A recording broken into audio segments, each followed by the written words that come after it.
Bonjour, bonsoir, bon après-midi à toutes et à tous et bienvenue dans ce nouvel épisode d'Histoire de Daron. Je suis Fabrice, je suis votre hôte et cette semaine je reçois Olivier Delafosse, aussi connu sous le nom d'Oldelaf.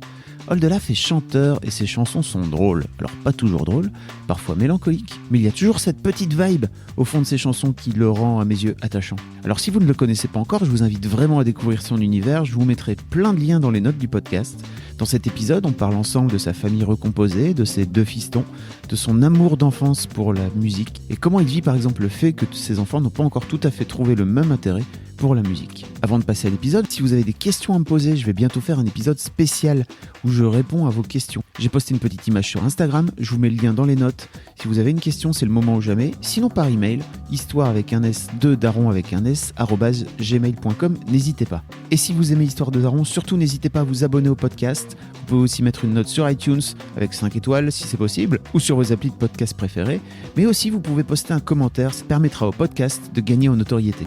Alors j'ai aussi une chaîne YouTube où je mets les épisodes, si vous êtes plutôt dans le YouTube game, n'hésitez pas à souscrire un abonnement comme ils disent. Et enfin, si le concept vous plaît, n'hésitez pas à en parler autour de vous, à partager sur vos réseaux sociaux. Le bouche à oreille, c'est encore le meilleur moyen de faire connaître ce programme. Merci d'avance et je vous laisse avec Oldelaf. C'est vraiment c'est très peu cut en fait, en plus. Donc, très bien. Sauf s'il y a des trucs que tu veux pas dire. Et des putes. Ouais, c'est bon, je me suis débarrassé de... de Tourette, c'est ça. Ouais, c'est ça. Ça doit être compliqué au quotidien. Ouais, mais moins chiant finalement que d'avoir un bras en moins. Alors oui, parlons-en. On peut commencer par ça. On peut commencer par ça. Ce matin, tu viens donc chez Mademoiselle. Comment tu vas ? Tu fais, ça va pas du tout, mais je vais te raconter. Je fais, oh bordel. Et puis je te vois avec cette écharpe. Voilà, une écharpe, on va dire une attelle qui m'entoure le bras droit. C'est que j'ai été hier victime d'un excès de zèle de la part d'un chirurgien de l'épaule qui devait faire juste contrôler ce que j'avais et qui a pris sur lui de m'opérer, et ça arrive la veille du début de la tournée, en pleine promo, et je peux plus jouer de guitare, je peux plus manger tout seul, m'habiller, c'est une tannée absolue, et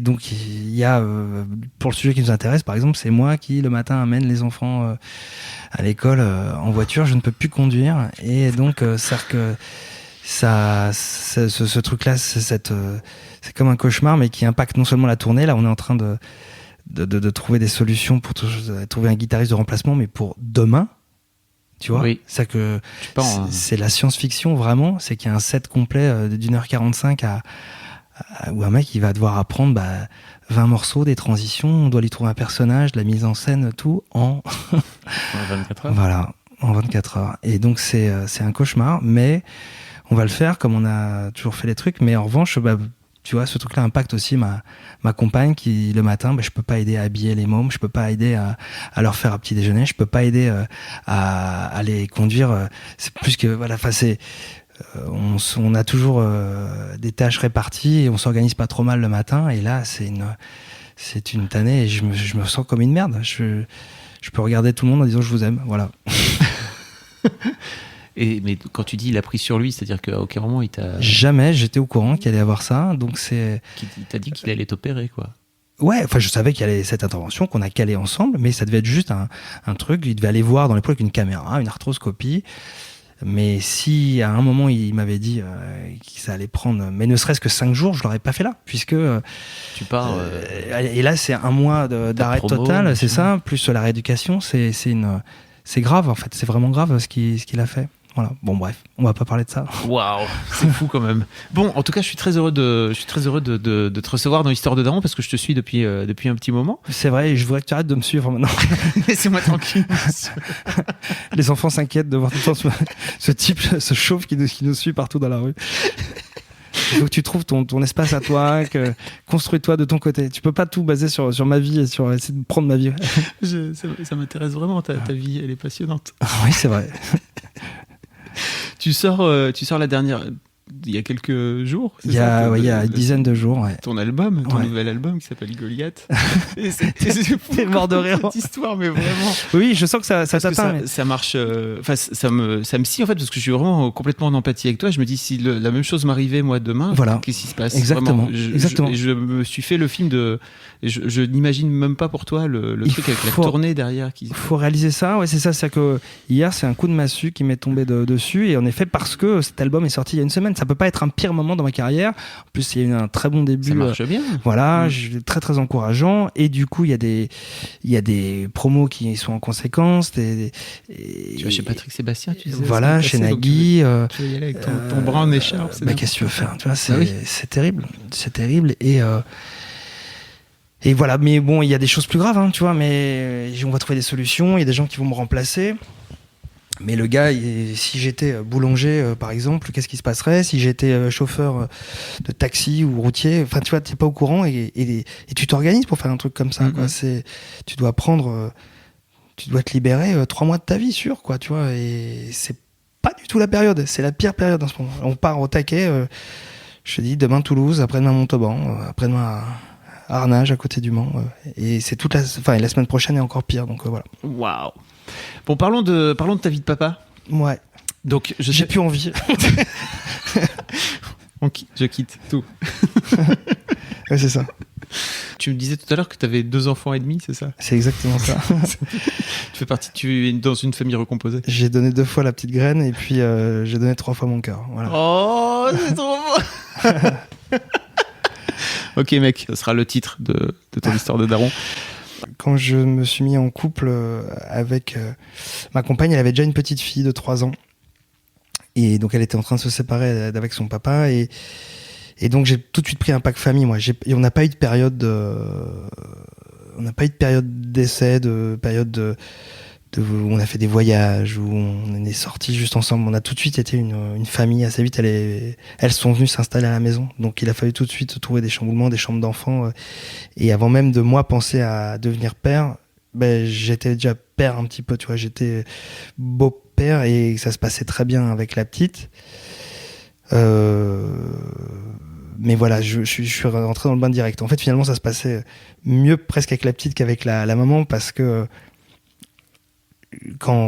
moi j'ai toujours estimé que avec un enfant c'est à chacun de créer ses propres règles du jeu en fait, y compris quand c'est pas ton enfant, quand tu dois lier un rapport avec des règles, des limites, des trucs de confiance, de tendresse, de machin, et la maman c'était beaucoup d'informations à la fois en fait pour elle, et quand je faisais preuve d'autorité c'était très violent, et bien plus qu'avec la petite parce que on s'adorait et que juste que quand il y avait à gueuler parce qu'il y avait un truc qui allait pas, je gueulais et la maman le faisait aussi, hein, c'était même pas sur des contre-indications de.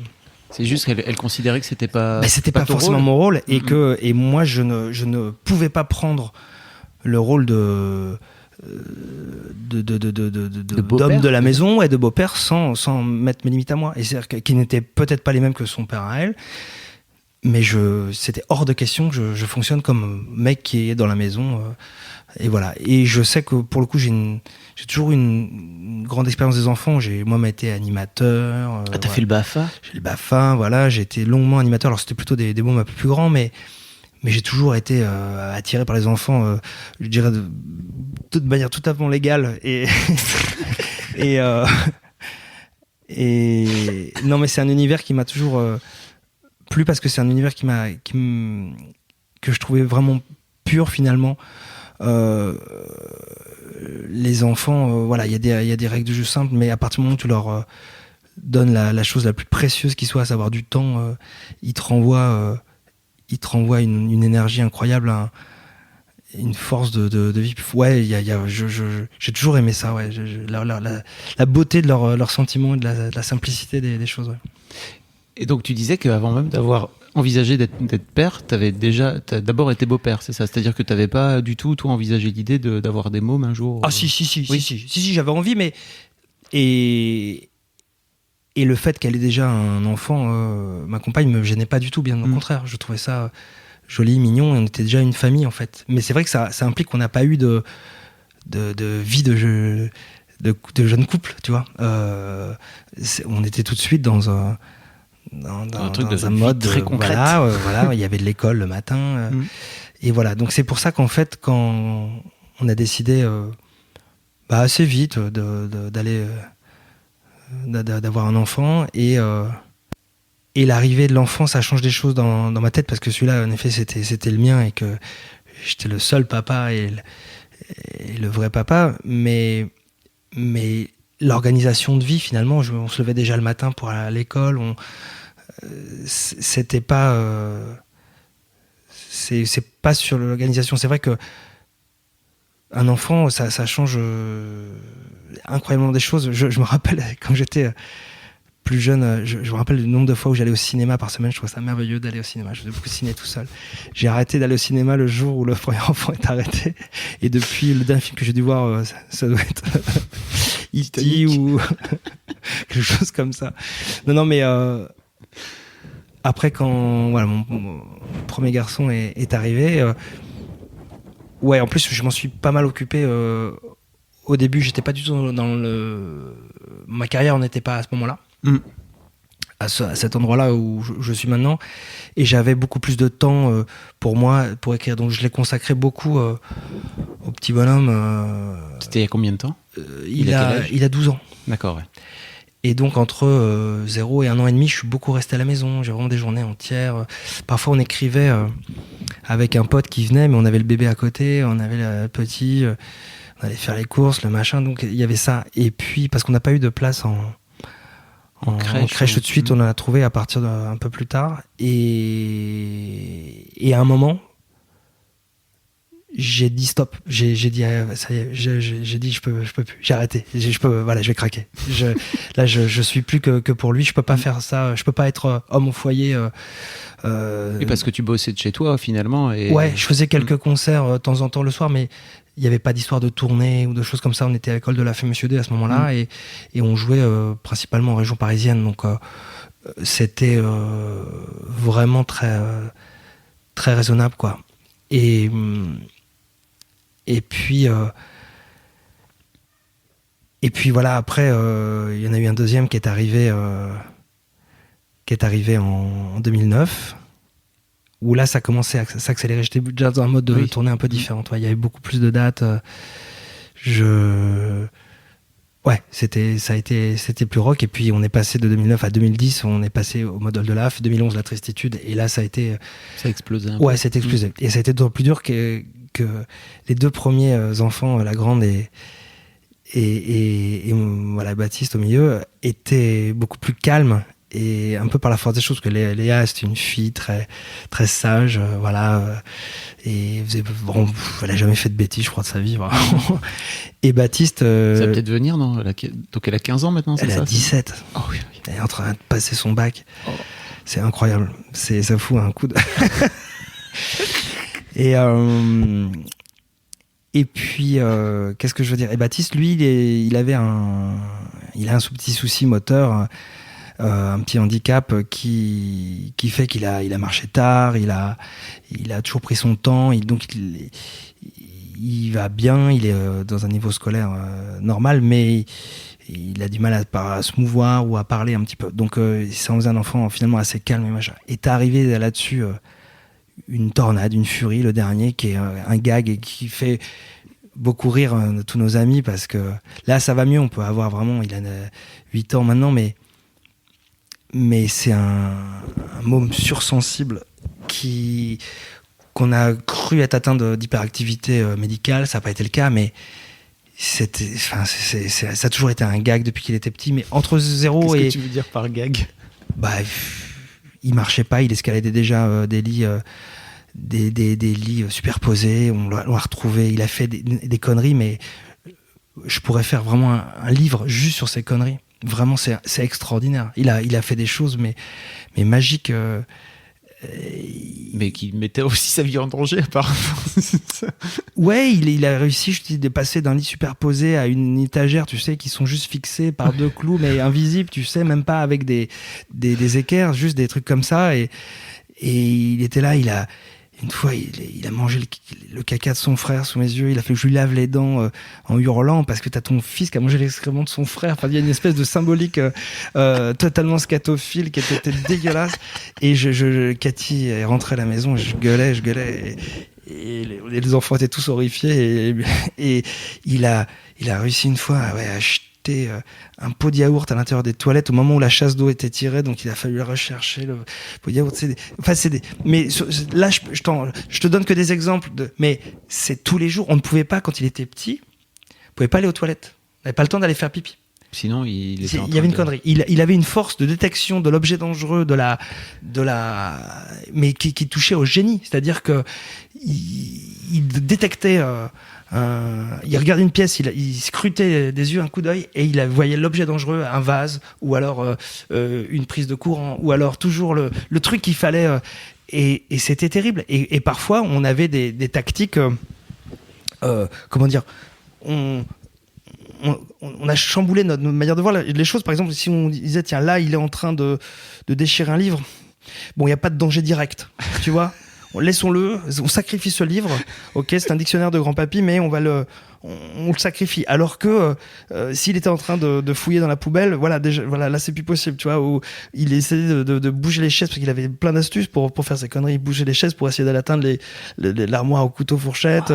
C'était extraordinaire, c'est non-stop. Et donc c'était vrai pour tout le temps, et c'est arrivé à un moment où là moi j'étais beaucoup plus en tournée, donc pour moins pour présent, ma compagne, ben voilà, donc pour les parents, beaux-parents, mais c'était et tu vois, mes parents voulaient plus les avoir tous les deux en même temps parce qu'ils pouvaient pas gérer Baptiste qu'il fallait aider pour certains trucs, et Noé qui faisait mais c'était incroyable, mais c'est je te dis, il faudra d'ailleurs, j'en ferai certainement un jour un petit résumé, mais il est très très fort aussi en phrases culte, tu sais. Je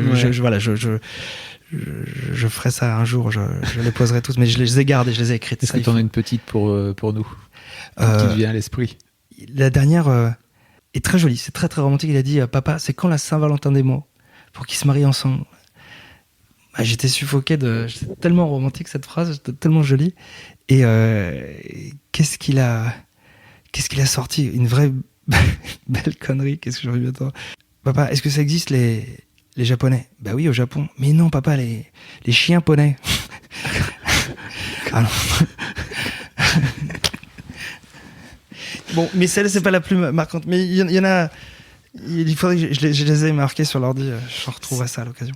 Tu sais un peu d'où ça lui vient, parce que je crois que non. En fait, je crois que tous les enfants là. Enfin, je parle pour les phrases. Les phrases, tous les enfants ont des super phrases. Mais là, il a un côté un peu. J'aime me mettre en danger potentiellement. Et alors. Voire tenter de me tuer. Donc. Non, justement, je crois qu'il fait que des choses où il contrôle à peu près où il contrôle à peu près. Et je te dis pas qu'il n'y a pas eu des cas où les bords-fenêtres ou voilà des trucs comme ça où on a eu des vrais battements de cœur. Il a réussi un jour à faire sauter tous les plombs en mettant sa main dans un grille-pain, tu vois. Je veux dire. Mais il est toujours là. Il est toujours là. Il est toujours là et il se calme un peu en grandissant ou il est au taquet, c'est-à-dire que tu sens une sensibilité extrême sur les colères, sur les machins, il bouge tout le temps, et surtout c'est que depuis qu'il est petit, ce qui est rigolo, c'est qu'il compense le mouvement. C'est-à-dire que en voiture par exemple, il est assez calme, en train il est assez calme, en avion tout ça, mais dès que par exemple tu rentres du boulot, t'es crevé et tu te poses sur un canapé, calme à la maison, ok, c'est parti. C'est le début de la fête. Et là t'es mort. Ça crie, ça donne des coups, ça machin. Pas méchamment, mais il faut que ça bouge. Il compense vraiment le mouvement. Et s'il a une fête où tout le monde danse ou machin, il va être plutôt impressionné, il va se mettre dans un coin et il va bouger. Alors que si il y a une place à prendre, je te dis, voilà, il a toujours compensé le... Et vous l'avez mis à une activité, un truc, vous avez acheté une roue pour le faire courir. On aurait dû... créer de l'électricité, tant qu'à faire. Il aime bien faire du foot ou des trucs comme ça. Donc moi, je jouais avec lui, mais quand il s'agit de l'inscrire dans un club, c'était faire du foot avec des gens qu'il ne connaît pas, donc il a refusé tout de suite. Oui. Est-ce que tu veux... Tiens, tu vois, je peux te... Tu sais, je te file des... C'est ça, voilà. Je suis en convalescence, alors j'ai besoin d'être bien installé, tu sais. Et en tout cas, c'est assez fascinant. Mais c'est un môme qui est génial parce que... Et je suis très fier de mes mômes parce que on a toujours une vie hyper sociable avec leur maman, et que ils renvoient. Tu sais, dès que quelqu'un arrive, il y a un accueil. Le fait de dire bonjour, de sourire, de faire des bisous, de machin, ça me fait vraiment plaisir. C'est que ils marquent la fête, ils sautent dans les bras des gens qui arrivent, et je trouve que c'est extraordinaire comme qualité. Mais t'es un peu comme ça aussi, je pense. T'es très humain, toi. Je connais pas ta compagne, mais... Ouais, non, mais si, elle adore le monde, et il y a toujours des gens chez nous, des amis, ça a toujours été ça, mais c'est vrai que les enfants, tu vois, moi je sais que ça me fout un peu les boules quand je suis avec des amis qui ont des enfants qui tu peux être là, pas là, ils marquent aucune différence, ils viennent pas te dire bonjour, ils viennent pas te parler, ou si parce qu'ils te parlent, c'est parce qu'ils ont besoin d'un truc, mais et j'ai un peu de mal avec ça, ouais. Et parce que j'ai toujours vécu aussi l'époque où j'étais animateur, beaucoup du fait de vie en communauté finalement, et les vacances qu'on passe avec. C'est rare qu'on soit juste nous. Il y a toujours des gens avec nous, et j'ai besoin dans une vie en communauté d'avoir des petites règles, et ne serait-ce que des règles de sympathie, de se dire voilà, je suis heureux que tu sois avec moi, et bonjour, comment tu vas. Alors et donc les enfants, je pense qu'ils ont ça, et je pense qu'ils auront aussi une vie sociale assez développée, ouais. Je leur souhaite en tout cas. T'as fait très peu de blagues depuis le début de cette interview, où t'en as placé quelques-unes qui m'ont fait rire. Mais si vous connaissez pas Oldelaf est l'un des rares artistes en fait en France à faire à la fois. Tu racontes d'ailleurs sur scène, en tout cas dans un de tes anciens spectacles, tu racontais que tu savais pas trop quoi faire, chanteur ou faire des blagues, et qu'un jour tu t'es dit tiens, en fait on peut faire les deux. Ouais, c'est surtout en fait moi si tu veux à la base je viens vraiment de la musique. J'ai étudié la musique, j'ai fait des heures et des heures j'ai travaillé toute mon enfance, mon adolescence est passée devant un piano puis une guitare, et j'ai joué. Et c'est au moment où je me suis mis à écrire mes propres chansons. D'abord j'ai écrit des chansons traditionnelles, on va dire, qui étaient des chansons destinées à être jolies et voilà, chanter. Et puis un jour, en faisant des chansons humoristiques, je me suis rendu compte de l'effet que ça faisait. Non seulement je voyais à quel point les gens réagissaient, et puis c'était immédiat. Tu vois tout de suite le succès qu'elles ont. Et puis surtout, je me disais que vraisemblablement j'avais un peu de talent pour les chanter, parce que ça réagissait, et les gens m'en parlaient tout de suite. Donc j'avais en soirée, déjà l'adolescence c'était confortable, j'avais cette place de musicien, et en plus quand j'ai trouvé cette place de musicien humoristique, tu voyais un petit événement à chaque fois que ça arrivait. C'est un truc que faisaient pas les autres. Il y avait surtout à l'adolescence. Ça a démarré dès l'adolescence pour toi de faire des blagues. Ah bah ouais, moi j'ai eu, si tu veux, ma guitare, je faisais du piano déjà depuis 2 ans, vraiment autodidacte, et j'étais un très bon niveau de piano, parce que je faisais que ça, je piano tout le temps, et j'étais pianiste de bar à 14 ans, tu vois. Ah ouais. Ah ouais. Et donc quasiment la même année où je suis devenu pianiste de bar, j'ai eu pour mon anniversaire une guitare, et là j'ai fait au lieu de faire 2 heures de piano tous les soirs, je faisais 1 heure de piano, 1 heure de guitare, et chaque instrument aidait l'autre, si tu veux. Je comprenais des choses, et j'ai progressé plus vite. Et puis après le bac, j'ai fait musicologie, mais en tout cas, ces âges où je découvrais les guitares, je me suis mis à écrire vraiment les chansons, les groupes qui commençaient à arriver, et c'est là où ma distinction s'est faite beaucoup sur les chansons humoristiques. Mais j'ai pas choisi consciemment, j'ai jamais étudié l'humour, tu vois, c'est venu comme ça.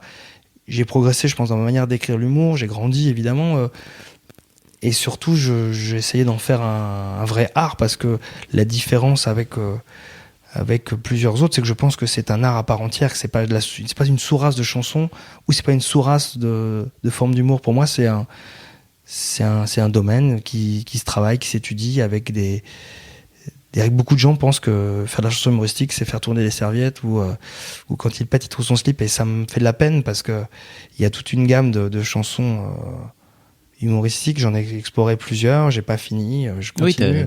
Et surtout des chansons mélancoliques qui peuvent être aujourd'hui, voilà, aussi. Oui, c'est ça. Aujourd'hui, je suis hyper fier, en tout cas, des spectacles et des albums, parce que j'ai l'impression qu'ils me ressemblent, au sens où il y a parfois où on a envie de rire, parfois on n'a pas du tout envie de rire, et pas forcément parce que le sujet est drôle ou pas drôle, hein. Vraiment, les deux peuvent se mélanger. Je suis, en tout cas, j'ai l'impression que ça me ressemble, et ça, c'est hyper important. Je suis hyper zen, apaisé par rapport à ce que je présente. J'ai l'impression que c'est des vraies tranches de vie crédibles. Comment t'as la sensation d'avoir offert ça à tes enfants, cet aspect Alors, est-ce qu'ils jouent de la musique ? Alors, comme Calogero, il joue de la musique et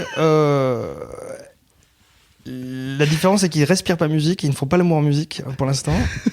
Et ils ne jouent pas de basse électrique. Mais quelle chanson catastrophique.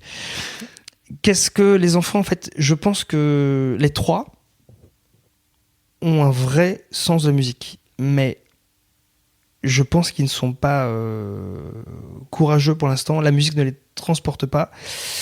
Mais je pense qu'ils ont le don de la musique. Baptiste faisait à 1 an et demi un truc qui m'impressionnait vraiment, en tant que moi, ex-prof de musique ou musicien moi-même.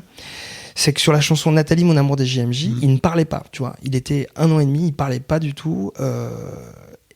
Et Nathalie, c'était une chanson qui marchait bien, donc il avait entendu, il l'avait vu un peu en concert, mais 1 an et demi, c'est pas grand, tu vois, pour un bébé. Et il faisait la chose suivante, c'est que je chantais « Tu étais venu en quart au cœur du mois d'août ». Et lui tapait dans ses mains, tac, tac. Il marquait le silence. Il habillait le silence et non pas la musique. Et je trouvais ça, mais le sens de la musique est extraordinaire, quoi. C'est à 1 an et demi, et donc voilà, il a toujours eu le sens. Il a fait la batterie, le prof était hyper impressionné, alors qu'il a ses problèmes un petit peu moteurs. Il fait du piano maintenant. Moi, je pense qu'il a vraiment un don, mais il cherche pas à le cultiver plus que ça. T'as démarré à quel âge, toi, déjà ? Moi, j'avais fait du conservatoire assez tôt, mais je détestais, ça m'a juste délié les doigts au piano. J'ai rien appris. C'est le jour où j'ai arrêté le conservatoire, j'ai commencé la musique pour moi, vraiment. C'est triste à dire, comme mais c'est vraiment de gens, ça. Je pense, vraiment. En tout cas, ce qui est sûr, c'est que je pense que ça correspond à la manière d'apprendre de certaines personnes qui ont besoin de cette rigidité d'enseignement, cette forme-là. Moi, c'était pas du tout ce qu'il me fallait, le solfège, alors que c'était une allergie totale. Tu vois, quand j'étais au conservatoire, c'est devenu ce qui m'intéresse le plus finalement. Je trouve que je peux lire des bouquins de solfège, et c'est là-dessus où je me suis aussi démarqué par rapport à d'autres gens, puisque quand j'ai fait musicologie, tu vois, après, là on en bouffait pas mal, et c'est en harmonie où j'étais vraiment en harmonie et en audition, quoi. C'est que j'ai eu comme j'ai beaucoup bossé en autodidacte, j'entendais vraiment. Une oreille, quoi. Ben, c'est marrant parce qu'on a tous des oreilles différentes, mais c'est vrai que moi, c'est au niveau des accords. Toi, je peux entendre une chanson que je connais pas à la radio, je te la rejoue direct, et c'est pratique quand tu fais du piano bar, des machins. Et puis, dans tout mon métier maintenant, ça a été très, très utile. Et à la fac, du coup, ça m'a donné de l'avance vraiment sur les autres. Mais c'est marrant parce que d'autres avaient une oreille horizontale, on va dire. C'est-à-dire que tu leur jouais une mélodie, ils pouvaient tout reproduire hyper rapide. Ah ouais. Il a joué tout de suite, alors qu'ils étaient incapables de dire les harmonies. Et moi, c'était le contraire. Je pouvais entendre toutes les harmonies, les voix internes, des trucs à 4 voix, et je pouvais être avec des renversements et des difficultés, mais ça me passionnait vraiment, voilà. Et donc ça, est-ce qu'ils l'auront un jour, est-ce qu'ils auront ce même goût? Et je leur propose et je les incite à en faire, parce que je sens en plus qu'ils ont ce talent. Et surtout, moi, par exemple, pour Baptiste, je sais à quel point la musique a été une psychanalyse totale. C'est-à-dire que quand t'es adolescent, moi, au moment où les adolescents se prenaient la tête, sont tristes, on passe par des moments très sombres, moi, tout ça, je pouvais le jouer, le cracher sur mon piano, et même après l'écrire sur des mots et les chanter ensemble. Et en effet, ça fait des chansons qui aujourd'hui, on peut dire que je pourrais pas rechanter, c'est pas du tout moi aujourd'hui, mais quelle chance! Et non seulement tu peux le chanter, puis tu peux le faire écouter à d'autres, partager avec d'autres. Donc, mais en termes de psychanalyse, c'est merveilleux. T'es ton autopsie enfin, autopsie. Pas besoin de se faire autopsier, non. Mais tu t'auto-psychanalyses, et puis en plus, tu te crées une place dans un groupe. Donc socialement, c'est incroyable. Et donc moi, ça passait par des chansons tristes, et donc des chansons gays aussi. Mais j'avais la chance que, à part en amour, je me sentais complètement rejeté, seul, et j'étais très triste. Autant j'avais la chance d'avoir toujours une vie familiale assez stable, et j'ai pas eu de blessures, de séparation, à vivre de parents, et puis voilà. Donc, mais en tout cas, je souhaite que mes enfants connaissent ce bonheur-là, mais je leur imposerai pas, évidemment. Oui. C'est que moi, j'allais dire, t'es pas un peu frustré justement qu'ils attrapent pas cette envie-là? Après, ils sont encore jeune, Ils sont petits. je me dis que 12 et moi, 8. tu vois, moi, le choc, il arrivait à 13 ans, quoi. Vraiment. Ok. Fin de la 4e, j'arrête le conservatoire et je te dis, là, l'été même où j'arrête le conservatoire, je me mets à jouer et j'écris mes premiers morceaux, tu vois. Et je le savais, je le sentais, je disais à mon père, le jour, je pense que quand j'aurai du temps, j'aimerais bien faire vraiment du piano. Mais en fait, quand t'es en cours au conservatoire, t'as des devoirs de piano, tu fais ce qu'on te demande de faire, pas. Enfin, t'as pas vraiment le temps pour. En tout cas, moi, ça me saoulait. Après, j'ai envie de jouer, j'ai envie de faire des trucs. Donc, la musique a été mon premier confident à partir de 13-14 ans. Donc, c'est exactement quand tu rentres dans l'adolescence pure et dure. Ça a été quoi le déclic pour toi, à part le fait d'arrêter le conservatoire? Il y a eu autre chose, tu penses, ou... Non. C'est juste cette liberté-là retrouvée. Je me suis et je suis passé. Enfin, la découverte, et c'est marrant parce que j'ai rejoué tout ce qui, mon oreille, je te dis, qui m'aidait à rejouer tout ce que j'entendais. Et donc c'est les années top 50. C'était, je rejouais les dessins animés et au travers de ces chansons-là, du coup, c'est ça qui faisait aussi. En bœuf de soirée, j'avais aussi, je jouais les morceaux que les gens avaient envie d'entendre, soit des trucs actuels du moment, soit des clins d'œil dessins animés. Ça faisait partir tout le monde et ça fait toujours partir tout le monde. C'est vrai que ça a toujours été mon. Est-ce que t'es passé à la guitare pour avoir un côté plus social, justement, qui est Alors la guitare, c'était l'envie que j'avais initiale. Moi, je suis arrivé au conservatoire à 7 ans en disant je fais de la guitare. Le mec m'a regardé mes ongles, vous mangez les ongles, vous ne ferez jamais de guitare. Voilà, ça a été sa conclusion. Alors j'ai fait du piano. À un moment, je me suis mis à chanter en tant que je jouais du piano. Ma mère m'a dit attention, je joues du piano, mais tu ne seras jamais chanteur. Et merci maman. Et donc, comme je me suis mis j'ai arrêté le conservatoire. L'année d'après, j'ai joué. Et j'avais progressé énormément finalement. Et je suis retourné voir ma prof de piano en disant ouais, voilà. En fait, je suis passionné, j'en fais beaucoup et je me dis pourquoi pas même en faire ma profession, tu vois. Donc là, j'étais en 3e, j'avais 13-14, ouais, et elle me dit bah non, tu ne feras jamais musicien, tu as arrêté, c'est trop tard. Voilà. Et donc c'est assez marrant de voir les avis tranchés qu'ont les gens, voilà. Donc après, ma mère, je te dis, il y a cette phrase dont je me souviens, mais faut pas oublier mes parents, ils m'ont laissé non seulement jouer et autant quand tu joues des guitares dans ta chambre, tu fais chier personne, enfin tu fais pas de bruit. En revanche, quand tu joues du piano, que tu chantes dans la salon, en fait, c'est un don qui est hyper important. Ils m'ont laissé faire ça énormément et donc ils se sont mangés toutes les gammes, les travaux, les essais, les fausses notes, et ils ont laissé sans jamais broncher. Il n'y avait pas les pianos électriques à l'époque Non. C'est arrivé en même temps, mais on en avait un vrai déjà. Donc, mais c'est vrai que. Ma fille a ça, elle a un piano électrique, c'est trop bien. Elle joue du piano, elle branche le casque. C'est ça. On l'entend pas, c'est trop cool. Bah ouais, non, c'est ça. C'est aujourd'hui, et puis même dans les appartements, c'est moins cher, ça prend moins de place. En vrai, c'est assez pratique. Puis les synthèses de piano, les sons sont bons, donc faut en profiter. Mais en tout cas... Pas de frustration de ton côté, en tout cas, que tes enfants soient pas encore tombés dedans, où tu disais, ça vient, tu laisses le temps. Vraiment, je leur souhaite de tout mon cœur de connaître le même bonheur. Et je parle pas d'être professionnel, mais juste le bonheur que ça m'a apporté, toutes les blessures que j'ai pu vivre et qui ont été guéries, ou en tout cas apaisées, adoucies par la musique, c'est incroyable. C'est vraiment... c'est vraiment une chance énorme. Et puis après, moi, je pense que ma place était sur scène d'une manière ou d'une autre. Donc, il fallait une raison d'être sur scène. Donc, les chansons, ça m'est paru évident. Mais c'est vrai que j'ai jamais eu, on va dire, une voix qui fait que dès petit, on dit « Oh là là, toi, t'es fait pour ça. » Non, je me suis battu, j'ai travaillé comme un porc sur scène.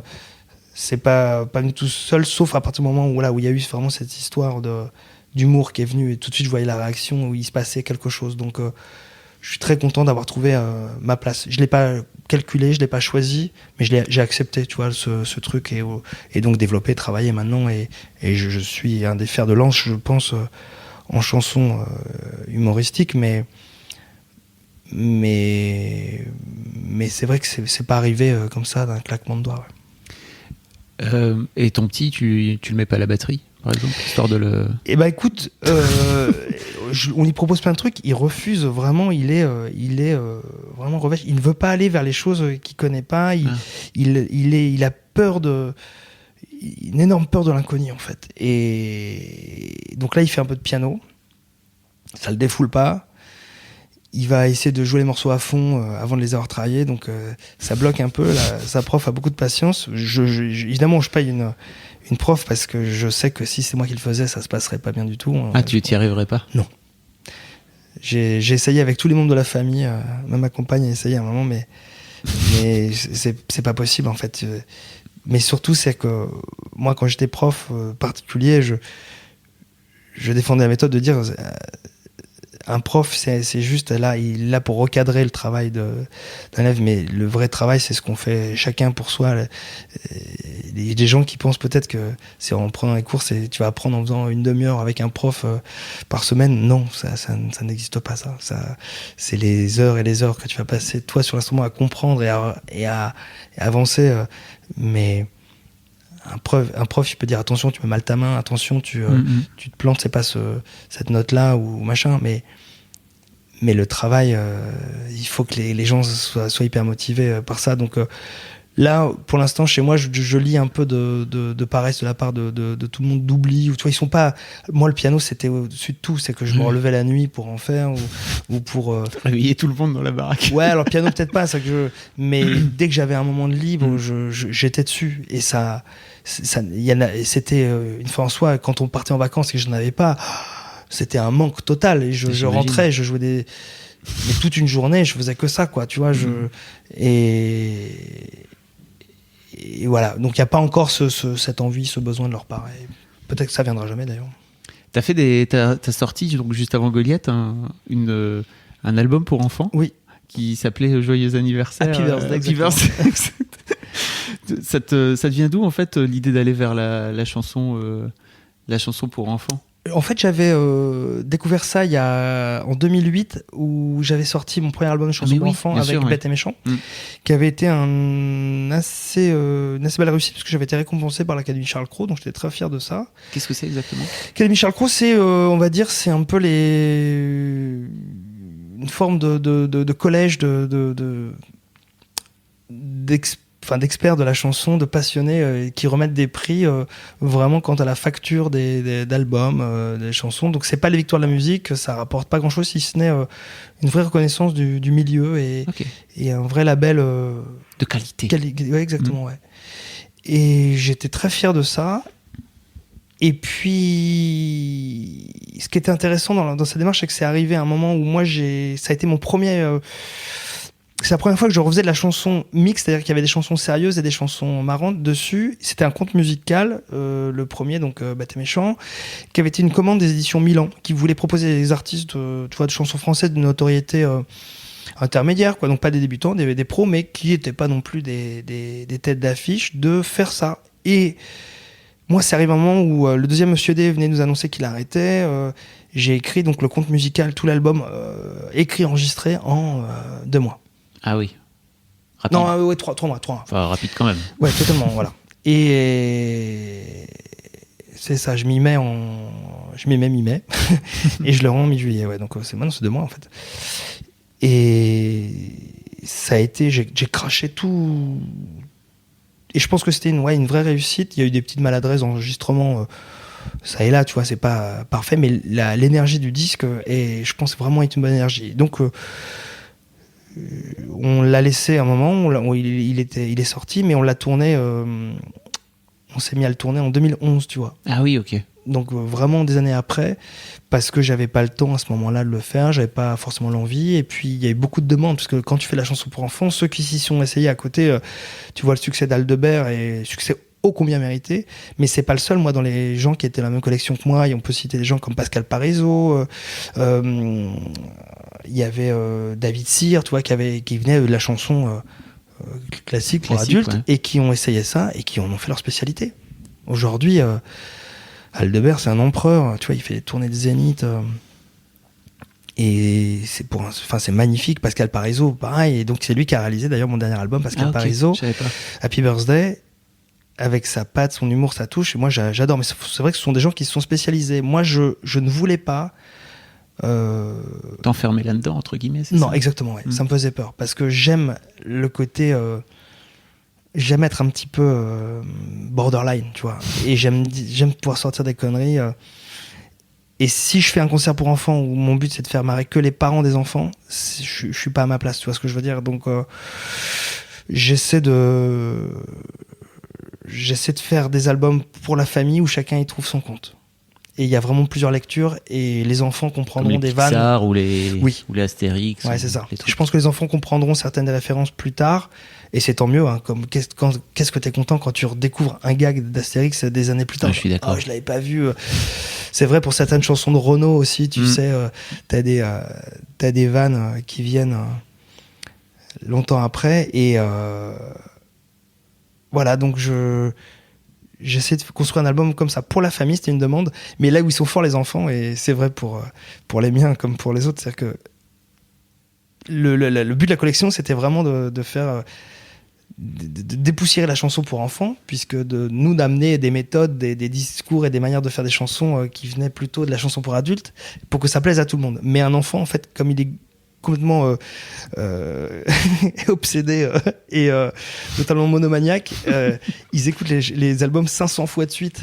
Et donc sur un trajet, quand t'as un album qui peut être un peu bien ou quoi, etc., et que les parents vont se marrer à aller deux fois de suite, mais au bout de la 50e fois tu deviens fou, quoi. Et ce sera pareil sur du Pink Floyd ou sur du Michael Jackson. Ouais. C'est que c'est pas possible d'écouter un album 50 fois de suite, mais c'est vrai que les enfants sont totalement monomaniaques et pendant une période de leur vie ils n'écoutent que et encore, quand c'est un album déjà ça fait une variante, mais quand c'est qu'une chanson, et je sais que dans ces albums là il y avait certaines chansons qui faisaient un succès, les parents me disaient mais je te déteste, et moi-même je me suis détesté parce que mes enfants me demandaient tout le temps la même chanson dessus. Je disais, ah mais non, je l'ai sorti l'album, mais si, regarde, il est là, mais non, et on se retrouvait avec, ah mais oui, il est là, ouais. Et donc j'étais obligé de mentir pour pas écouter mes propres chansons, toi. C'est que Tu les as testés sur tes enfants, tes chansons d'enfants? ou alors pas au sens Tu sais, c'est Iggy Pop, non, qui disait que tu mets une chanson à un groupe d'enfants. Enfin, je pense même qu'il testait ces chansons sur des mômes pour voir si en fait ça marchait, parce qu'il partait du principe que les enfants sont, de toute façon, ils ont aucune convention sociale, ils s'en foutent. Dès que ça marche bien, en fait, ils vont danser.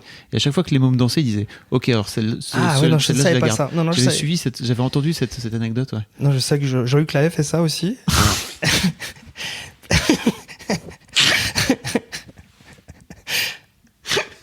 Jean-Luc, si tu nous écoutes. Ah oui, voilà. Mais voilà, il a dû arrêter là. C'est pour ça qu'il sort plus d'album là, c'est qu'on lui confie plus de classe.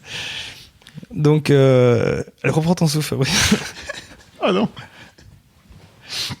Non, mais en tout cas, j'ai pas testé sur les enfants avant de sortir l'album. Je voulais un truc qui me plaise. À toi en tant qu'adulte, quoi. Ouais, c'est ça. Et à partir du moment, ce que je crois assez, c'est qu'à partir du moment où tu prends pas les enfants pour des cons, je voulais vraiment faire un album de chansons qui disent des choses, et des chansons qui bourrinent. Par exemple, il y a dessus la chanson qui marchait le mieux, c'est la chanson, c'est on va dire du hard fusion pour enfants. Voilà. Donc alors le son est pas terrifiant, mais ça s'appelle Shai Karateka, et on chante en gueulant avec mon pote Olivier Duboc qui est dessus, qui est accessoirement celui avec lequel j'ai écrit La Tristitude, La Peine de mort, tu vois, bon. Et là sur le dernier album, Le Cœur Fenouille, et donc tu vois, on s'est fait plaisir, et sur l'album on hurle comme des gorilles, hey, Shai Karateka, et les enfants, mais c'est un succès. Tous les profs qui l'ont fait passer, ils sont hallucinés parce que ça cartonne, c'est-à-dire que les enfants, ok, on a le droit à écouter des chansons comme les grands, et la chanson est marrante, tu vois, il n'y a pas de message derrière spécifiquement, si ce n'est que les Shai Karateka qui va être hyper agressif s'en prennent tout le temps plein dans la tronche, et voilà, on va dire qu'ils sont nuls, les chats, ça leur apprendra. Voilà, exactement. Mais donc ce succès-là, je pense qu'il est dû au fait, voilà, ça de pas prendre les enfants pour des débiles, chanter pom pom pom, je suis la pomme. Ça, c'est voilà, ça m'intéresse pas, et on m'a proposé, et je pourrais en faire des trucs comme ça, mais c'est pas j'aime les trucs qui picotent un peu, que les enfants se disent qu'est-ce qu'il dit Mais en fait, moi, c'était une grosse bataille quand mes mômes étaient plus petites, et encore maintenant d'ailleurs, parce qu'aujourd'hui, elles veulent à tout prix nous imposer les Kids United, alors que moi, qui chante Michel Sardou, n'est-ce pas? Alors à quel Sardou il chante? Bah, tu sais, ils ont fait un album complet sur. Alors que, par exemple, elles ont découvert que les lacs du Connemara, c'était. Ah, ils font les lacs du Connemara, ça j'ai pas entendu la ça, version. ouais, c'était compliqué. Et donc, c'était une vraie bagarre pour moi de pas passer par, tu sais, Henri Dess. Ouais. C'est vrai qu'à l'époque, en plus, je te connaissais pas au tout début de ta carrière, et je savais pas que tu avais sorti cet album, par exemple. Mais donc, moi, je leur imposais mes chansons. C'est-à-dire que c'était, je vais vous faire aimer mes propres trucs à moi. Donc, ce qui fait qu'après, elles ont fini par écouter La Tristitude. Alors, j'y ai eu droit en boucle pendant. Oui, c'est ça. J'ai fait partie de tu sais, La Tristitude nous a accompagnés pendant tout l'été sur 1000 fois, vraiment. Je sais pas combien, tout le temps. Je suis content d'avoir passé des vacances avec vous. On connaît par cœur de ça. Tout le monde connaît par cœur. C'est cool. Bon, après, tu vois, c'est pareil, c'est une chanson qui picote. Moi, ça me fait marrer, tu vois, parce que La peine de mort, qui est, tu vois, dont le sujet pique encore plus. Et nos enfants, Al et moi, on faisait le festival d'Avignon et ils étaient dans les rues, tu vois, qui sont blindés à craquer. Et les enfants chantaient en adaptant la version pour les gens qui marchent pas droit dans la rue, La peine de mort. Et donc, il y a nos enfants qui hurlaient la peine de mort pour tout le monde. Et donc, ça nous mettait un malaise terrible. Mais les enfants, s'approprient le truc. Et ce qui me faisait plaisir, et ce qui nous faisait plaisir à Al et moi, c'est qu'ils avaient compris la règle d'écriture de la chanson. Et c'était pas du tout à côté de la plaque. Ils avaient leur vanne à eux, mais c'était la bonne règle de la chanson. Ils hurlaient, ils réclamaient la peine de mort pour plein de gens. Ça fait, donc l'idée de la chanson, si vous connaissez pas, mais je vais mettre tous les liens pour pouvoir découvrir All de Laf en long, en large et en travers. Mais c'est donc pour tous les gens qui te gonflent en fait. En gros, c'est surtout, la peine de mort. Ça répondait, voilà. C'est pour répondre aussi à cette phrase des gens qui disent êtes-vous pour ou contre la peine de mort? Ah non, je suis contre, sauf dans certains cas. Et ça enfin voilà, c'est merveilleux cette phrase, tu vois. Et dernier à l'avoir dit à la télé, c'est Michel Sardou qui est. Quand il est... Michel Sardou, il avait la chanson Je suis pour, tu sais, où il s'engageait pour la peine de mort au moment où va écouter les Je suis pour au moment de l'affaire de Patrick Henry justement. Ah ouais. Ouais, et quand l'avocat le Mitterrand celui qui a fait Badinter, voilà, oui. Merci. Et quand Sardou avait fait une chanson pro peine de mort. Et donc là, il avait fait une interview il y a pas très longtemps où il revenait un petit peu en arrière. Non, attendez, non, j'étais jeune, c'était parce que machin, je réagissais, faut voir la société pas la même, etc. Et surtout, moi, je suis contre la peine de mort, sauf dans certains cas, voilà. Donc c'était génial. Bon, et donc en tout cas là je me disais que les certains cas soient que les gens en effet relous qui nous gonflent les petits trucs interdits, donc pour les gens pour les garçons qui font pipi sur la cuvette, la peine de mort, pour les filles qui veulent pas nettoyer juste après, la peine de mort, voilà. C'était ça. En passant, un petit truc sexiste. Oui, tant qu'à faire, voilà, il faut pas s'en priver. C'est ce que tu n'es pas du tout d'ailleurs, sexiste. Comment tu les éduques alors tes petits mecs? Dans le respect des filles, par exemple, notamment. Tu sais, on est sous tu sais que s'il y a, je sais pas si t'as vu, mais il y a 12% des femmes qui sont violées, agressées sexuellement au cours de leur vie. C'est un truc de fou, vraiment. Le truc qui est compliqué, je pense, aujourd'hui pour les mecs, c'est de se rendre compte que s'il y a autant de femmes qui se sont fait agresser, ça veut dire qu'il y a autant de mecs qui sont des agresseurs potentiels. Et je pense que l'une des clés, c'est aussi d'expliquer à nos enfants, si tu veux. Donc moi, j'ai des filles, donc je leur explique comment faire pour pas dire oui à chaque fois, de leur expliquer le consentement, etc. Et je pense qu'au niveau des mecs, enfin en tout cas des parents de garçons, il y a aussi ce truc de venir expliquer le respect de l'autre, en fait, tout simplement. Tu fais comment? Moi j'aime bien les emmener dans la rue et je leur apprends à siffler au passage des pieds. Déjà la technique de sifflement est importante, et puis ensuite de bien choisir les modèles, des petites phrases qui font plaisir. Hey, mademoiselle. Et non, je te dirais en fait là ils sont encore quand même assez jeunes et je pense que naturellement, moi j'ai jamais été là-dessus, je vais pas ni interpeller quelqu'un que je connais pas, ni de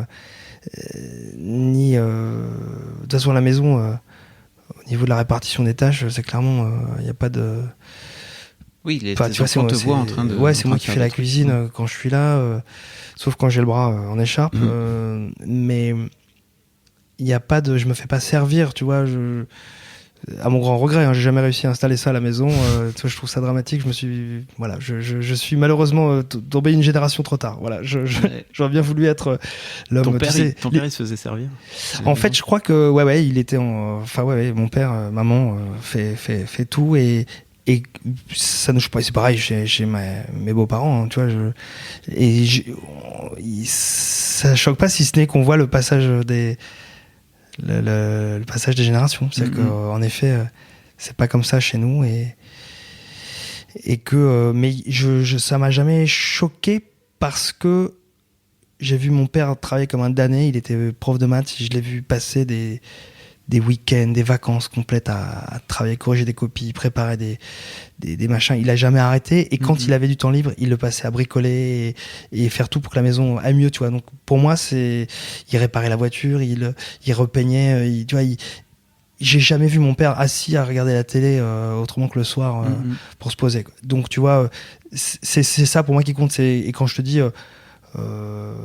l'idée, c'est d'être complémentaire. C'est-à-dire que d'abord, il n'y a aucune honte à faire le ménage plus que de repeindre un truc, et ma mère avait aucune envie de faire ce que faisait mon père, et mon père avait pas spécialement envie de faire ce que faisait ma mère. Ma mère cuisinait très bien, elle aimait ça, elle aime ça, elle veut pas qu'on vienne dans sa cuisine la saouler, non c'est mon truc. Donc on est parti comme ça. Maintenant, tu vois, moi j'aime faire la cuisine et ma compagne aime bien que je la fasse, donc voilà,